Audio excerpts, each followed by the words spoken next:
Hello everyone, welcome to our YouTube channel. आज आम किसी इम्पोर्टाट पॉलिटर क्वेश्चन आलोचना करवा जहाँकि आपण को आगामी एग्जाम रे बहुत हेल्पफुल हम। तेणु वीडियो को फास्ट और लास्ट पर्यटन देखूँ और यार बेनिफिट उठातु। जो मैंने आम चैनल सहित नुआ कर योगदान कर चैनल को सब्सक्राइब करूँ और पाखर बेल आइकन को प्रेस कर दिंतु। फल सर्वप्रथमें आम वीडियो नोटिफिकेशन आपको मिल पार। प्रथम क्वेश्चन अच्छी who was the first speaker of the Lok Sabha. लोकसभार प्रथम स्पीकर नाम कौन? के एस हेगड़े, गणेश वासुदेव मावलांकर, ना हुकुम सिंह, ना एम अनंत सायनम आयंगर। ताहले एटार सठिक उत्तर कौन हम? एटार सठिक उत्तर है ऑप्शन बी, गणेश वासुदेव मावलांकर होउछिन हमर प्रथम लोकसभा स्पीकर। किंतु लोकसभा स्पीकर होउछिन प्रथम ताले एम अनंत सायनम आयंगर कौन? एन अनंत सायनम फास्ट डेप्यूटी स्पीकर मन रखिए। फास्ट डेप्यूटी स्पीकर किए?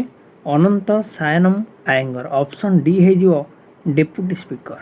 प्रथम डेप्यूटी स्पीकर किए? अनंत सायनम आयंगर, प्रथम डेप्यूटी स्पीकर। जो एक्स्ट्रा गुड़ा कहूँ से गुड़ा भेरी इंपोर्टाट है। ये होउछन्ति प्रथम लोकसभा गणेश वासुदेव मावलांकर होउछन्ति प्रथम लोकसभा स्पीकर। ऑप्शन डी होउछि अनंत सायनम आयंगर होउछन्ति फास्ट डेप्यूटी स्पीकर। जदि परीक्षा पचारा फास्ट फीमेल स्पीकर होउछन्ति मीरा कुमार। मन रखते MIRA मीरा कुमारी है। ये होउछन्ति फास्ट फीमेल स्पीकर। एति मन आम लोकसभा विषय टी आलोचना करें। लोकसभा कौन? लोकसभा को आम कह लोअर हाउस। लोकसभा को कहते लोअर हाउस बा हाउस ऑफ पीपुल। लोकसभा को कहते हाउस ऑफ पीपुल। यही इजी क्वेश्चन बेले बेले पचार दे। लोकसभा को आउ क्यों? लोकसभा को कहते हाउस ऑफ पीपुल ना कहते लोअर हाउस। लोअर हाउस हूँ लोकसभा। आज जब पचार दो कह अपर हाउस किए ताले अपर हाउस हूँ राज्यसभा। ताहले आमर ये लोकसभा कौ आर्टिकल अच्छी जिते सब कहूँ इंपोर्टाट जो अन्य क्वेश्चन गुड़ा कहूँ इंपोर्टाट है। लोकसभार आमर हूँ आर्टिकल हूँ 81। लोकसभा हूँ 81। मन रख 79, 80 आउ 81। 79 आर्टिकल कौन कहूँ? पार्लियामेंट। 80 आर्टिकल कहूँ राज्यसभा। 81 कहूँ लोकसभा। ये तीनटा को मन रखि बुझिपाल। बर्तमान आमर फास्ट स्पीकर ऑफ लोकसभा होउछन्ति गणेश वासुदेव मावलंकर। किंतु वर्तमान स्पीकर किए? वर्तमान स्पीकर होउछन्ति ओम बिरला। मन रखि इंपोर्टाट क्वेश्चन। आउ लोकसभा ही स्थिर करे गोटे बिल मनी बिल कि नहीं पचारे क्वेश्चन। गोटे बिल मनी बिल कि नहीं किए स्थिर करे? ये करे लोकसभा है। ये लोकसभा तीन टा बजेट आमर तीन टा सेक्शन चले। गोटे हूँ बजेट, तीन टा। गोटे हूँ बजेट सेक्शन, आ गोटे हूँ मॉनसून सेक्शन बसे है। लोकसभा बसे जो आ गोटे हूँ winter section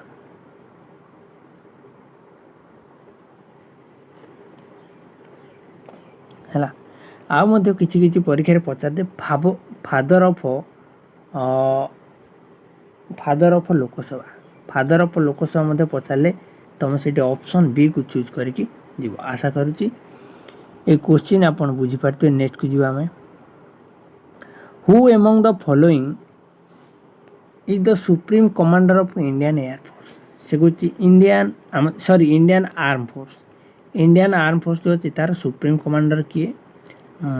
chief of the army staff, ना चीफ ऑफ डिफेंस स्टाफ, ना प्राइम मिनिस्टर ऑफ इंडिया, ना प्रेसिडेंट ऑफ इंडिया। ताहले एटार सठिक उत्तर है सुप्रीम कमांडर होउछन्ति प्रेसिडेंट। जे होउछन्ति फास्ट भारतर प्रथम नागरिक है। प्रेसिडेंट होउछन्ति supreme commander of Indian arm force. ताहले इंडियन आर्म फोर्स आमर तीनटा अच्छी। गोटे हूँ आर्मी,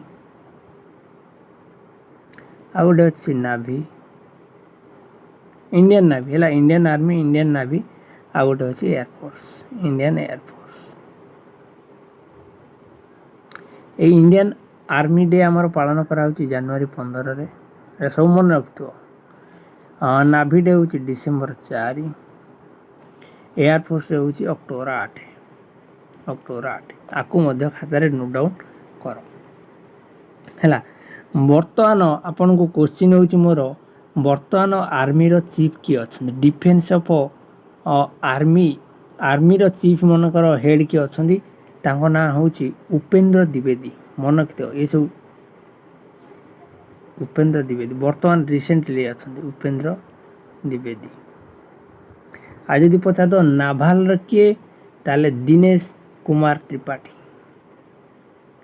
नाभाल ये हूँ नाभी ये हूँ आर्मी रो दिनेश कुमार त्रिपाठी। मन रखिथ ये हूँ करेन्ट अफेयर क्वेश्चन रिसेंटली किए अच्छा। आउ एयरफोर्स किए एयरफोर्स होती अमरप्रीत सिंह। अमरप्रीत सिंह। अरे आपन को आउ गोटे क्वेश्चन पचारे फास्ट सीडीएस किए। फास्ट सीडीएस थिले हमर बिपिन रावत है। सी एयर क्रैश आमर मृत्युवरण करगले। बर्तमान जी अच्छा से होती अनिल चौहान। है सेकेंड सीडीएस होती अनिल चौहान। फास्ट सीडीएस थिले हमर बिपिन रावत। ताले एटार सठिक उत्तर कौन हो? एटार सठिक उत्तर जो सुप्रीम कमांडर होती तीन टाक जो आमर अच्छी आर्म फोर्स तार हेड होती किए प्रेसिडेंट ऑफ इंडिया। तापर बर्तमान आमको जा नेक्स्ट क्वेश्चन को which of the following article of the Indian constitution deals with the contingency fund of India. से कहूँ कॉन्टिजेंसी फंड ऑफ इंडिया को आर्टिकल डील करुच्ची। ताले कॉन्टिजेंसी फंड आगे यार सठिक उत्तर कहीदे कह कॉन्टिजेंसी फंड हूँ आमर आर्टिकल 267 बा ऑप्शन ए हो राइट आंसर। 267 हूँ आमर कॉन्टिजेंसी फंड ऑफ इंडिया। ताले कॉन्टिजेंसी फंड ऑफ इंडिया कौन? आमर तीन प्रकार इंडियन कॉन्स्टिट्यूशन तीन प्रकार फंड अच्छी। गोटे हूँ कॉन्टिजेंसी फंड ऑफ इंडिया। तापर सेकेंड हूँ पब्लिक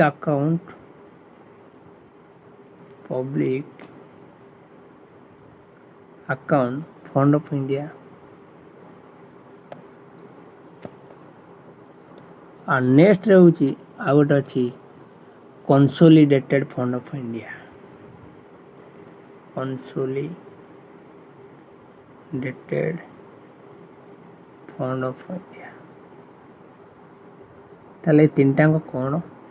ये तीन टाक टी बुझा को हम पड़ो ना ये मन रखने। कॉन्टिजेंसी फंड ऑफ इंडिया हूँ आर्टिकल 267। एक contingency emergency sorry contingency fund of India हूँ कौन? जदि कौन से आमर इमरजेंसी है जदि कौन से आमर इमरजेंसी है से बाबद को जो टंका आमर खर्च हुए ताल सेटा कोड जाए एक कॉन्टिजेंसी फंड रु जाए है।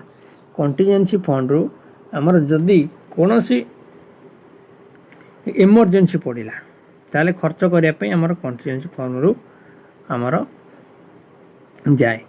कॉन्टिजेंसी फंड रु जिते बड़े जीव से पार्लियामेंट रु पास होगा दरकार ना सी यूज हो पार ना है। सॉरी कॉन्टिजेंसी फंड रु जो यूज हुए कौन आमर इमरजेंसी मनकर बन्या होगला कि बात्या होगला जो खर्चटा जीव से सरकार आमर बहन करेंगे कौटू कॉन्टिजेंसी फंड रु यूज करेंगे। तापर पर से पार्लियामेंट रे तार केते कौन खर्च है तार हिसाब से देवे। आउ गोटे फंड है public account fund of India है। सेकेंड हूँ आमर public account fund of India. सी कौथि जो यूज हुए सपोज आमर जड़े चाकरी कर से चाकरी कर तार जो कटे प्रोविडेंट फंड बा पीएफ कटे से जो पीएफटा गवर्नमेंट पाखक जाए सेटा से public account fund of India रे रुहे पर हेटा गवर्नमेंट फेरस्त करते जो 15 लाख 17 लाख मिले सेटा सही अकाउंट हुए एटा गवर्नमेंट रखे पुणी हेटा पछरे फेरस्त करा पड़े सेटा हूँ आमर public account fund of India. तापर थर्ड रे हूँ आमर contingency fund of India sorry third रोचे आमर consolidated fund of India contingency कहली public account fund of India आउ होची कंसोलिडेटेड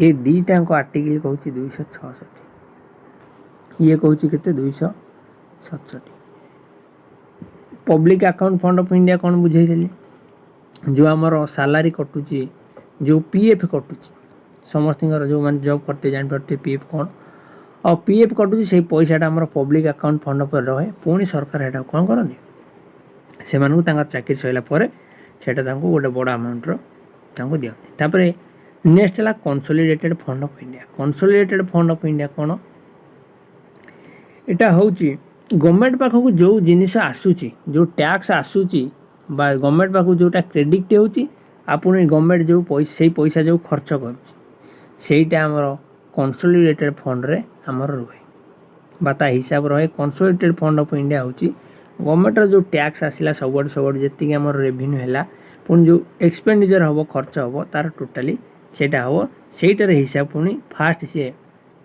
जो बजेट आसो ताले सेटार आम जीव कौन कंसोलिडेटेड फंड ऑफ इंडिया जीव कारण बजेट आसा पूर्व गोटे लोकसभा आगे बिल प्रेरित हम पार्लियामेंट रु तापर जाकि आमर सी यूज हम कौ राज्य को केते जीव कौन जीव से विषय सेटा आमर कंसोलिडेटेड फंड ऑफ इंडिया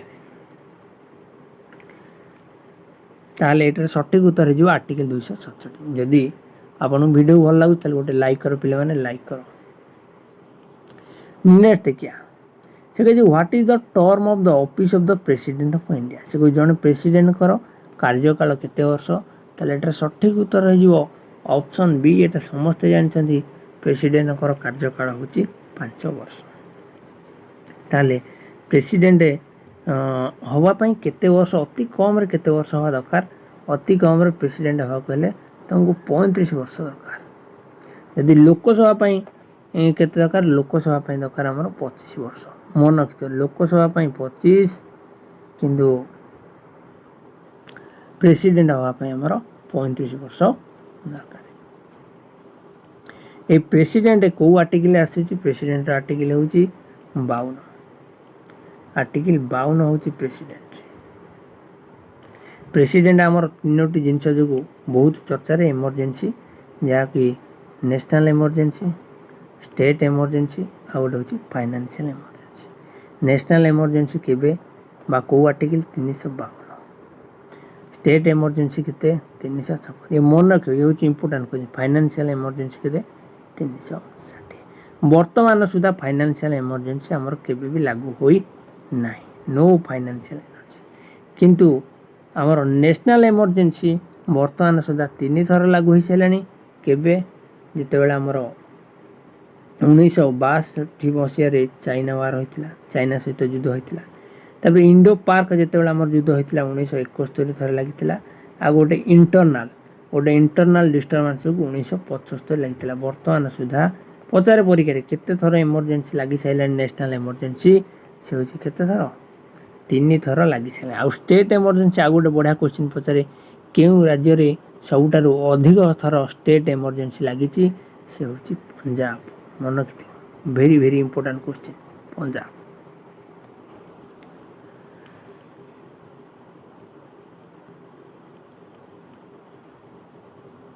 हाँ आ गोटे पचारे नेशनल इमरजेंसी आमर केते मास पर्यंत लगे 6 मास पर्यंत मैक्सिमम हूँ 3 वर्ष है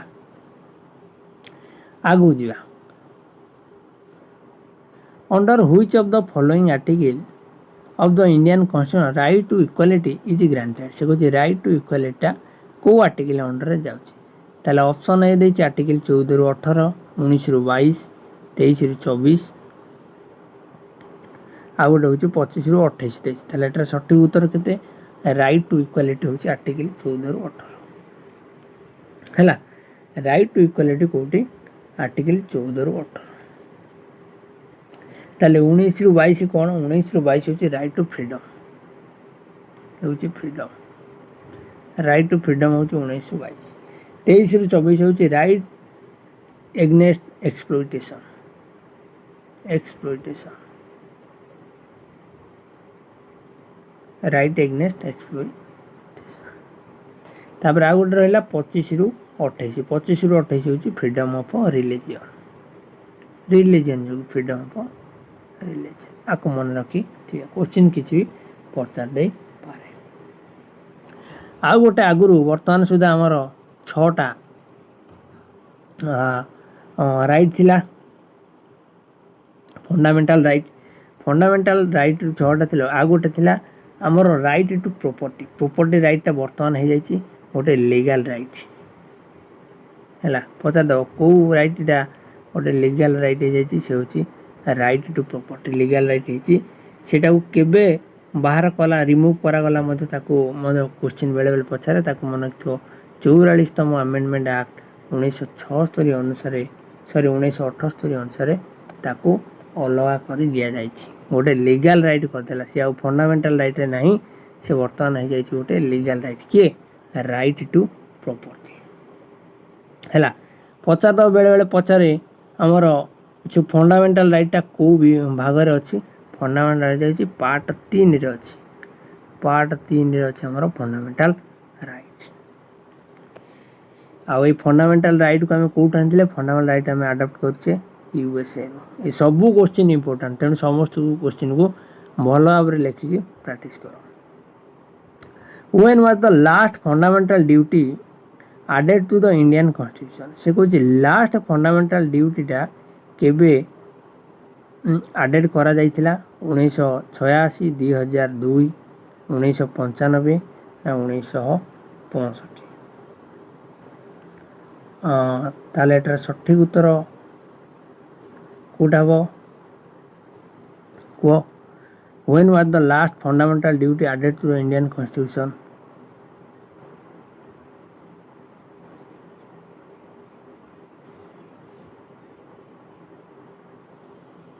ताले एटार सठिक उत्तर हो 1986 हम ना 2002, 1995 ना 1965। एटार सठिक उत्तर हो ऑप्शन बी 2002। ये फंडामेंटल ड्यूटीटा पचार दब, फंडामेंटल ड्यूटीटा आमर कौटू आम आडप्ट करते से होती यूएसएसआर, यूएसएसआर हूँ से फंडामेंटल ड्यूटी आडप्ट करते। आउ कौन यूएस रखी 5 ईयर प्लान, मन तो ये सब important question. 5 year plan Kaut आम आडप्ट करते यूएसएसआर, आउ कौन करते फंडामेंटल ड्यूटी को आम आडप्ट करते। पचार दब फंडामेंटल ड्यूटी को केबे इंट्रोड्यूस करागला, आउ को कमिटी आपको इंट्रोड्यूस करथिला, ये हूँ मन रखिए स्वर्ण सिंह कमिटी, स्वर्ण सिंह कमिटी आपको कौन करथिला इंट्रोड्यूस करथिला, स्वर्ण सिंह कमिटी। मन रखिए वेरी वेरी इंपोर्टाट क्वेश्चन, सबू क्वेश्चन किसी भी क्वेश्चन को हल्का नबन, सबू हूँ इंपोर्टाट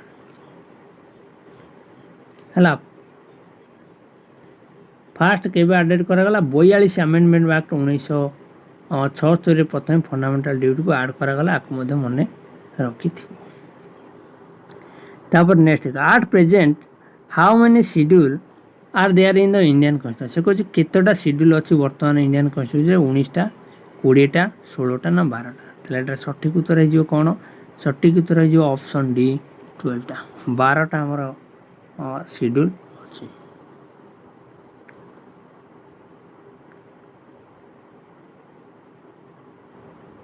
केतोटा शेड्यूल अच्छी आमर वर्तमान सुधा अच्छी आमर 12टा शेड्यूल। ये 12टा शेड्यूल को आम केमी मन रखा तार गोटे सट्रिक अच्छी, टीयर्स ऑफ ओल्ड पीएम, TEARS, टीयर्स ऑफ ओल्ड पीएम। बर्तमान ये मुझे एम ए हूँ म्युनिसिपालिटी, मुझे सर्ट लिखिदे तुम भल लिख म्युनिसिपालिटी। पी रे हूँ पंचायत, डी रे हूँ आंटी डिफेक्शन लॉ, तेणु आम लिखा डिफेक्शन लॉ है।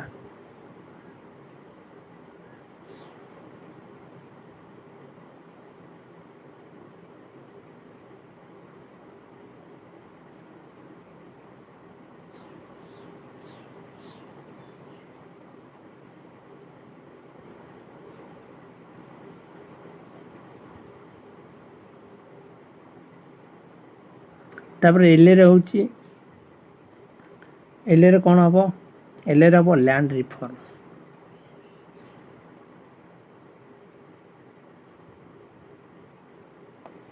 ओ रे कौन हम ओ रे होची अदर शेड्यूल एरिया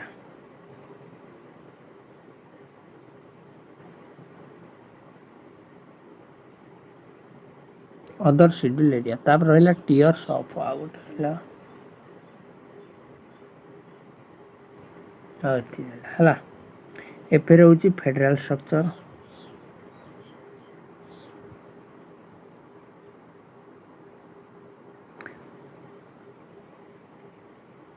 ओ रे होची ऑफिशियल लैंग्वेज सॉरी आर जो थिला ओल्ड से ओल्ड ए जो ओल्ड थिला एटे रे होची ऑफिशियल लैंग्वेज ए ओटा होची हमर कोन होची अदर शेड्यूल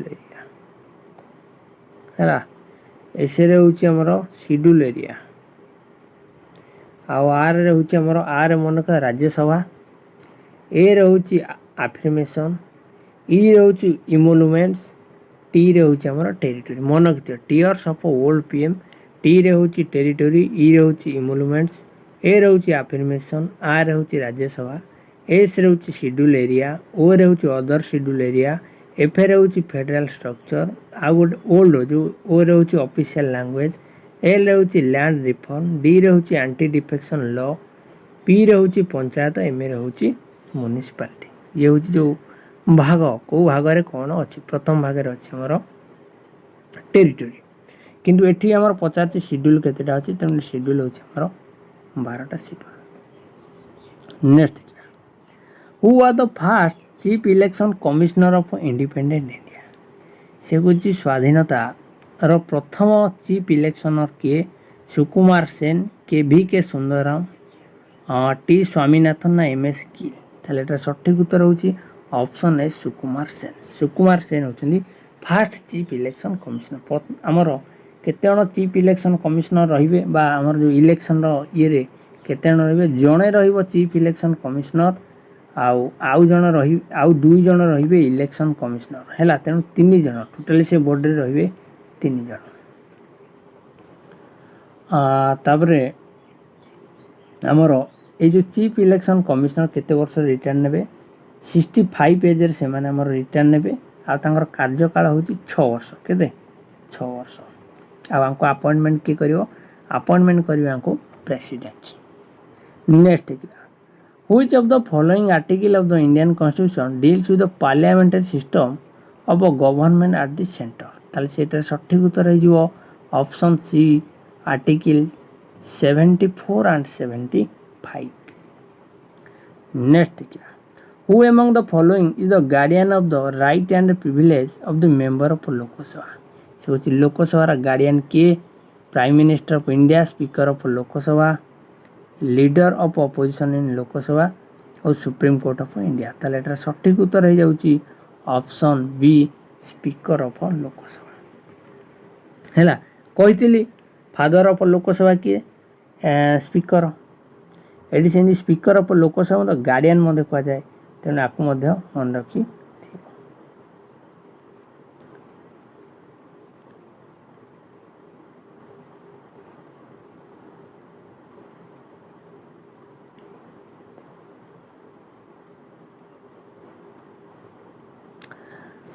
ताले आज ये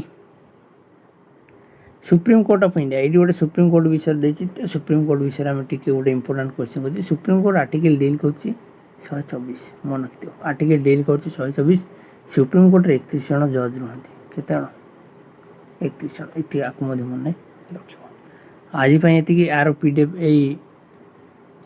पीडीएफ मध्ये आर आंसर रही पीडीएफ आपको मिल जाए आम टेलीग्राम चैनल रे जो मैंने आम चैनल सहित नुआ कर योगदान कर चैनल को सब्सक्राइब करूँ आज ये पुणी देखा नेक्स्ट क्लास रे जय जगन्नाथ धन्यवाद।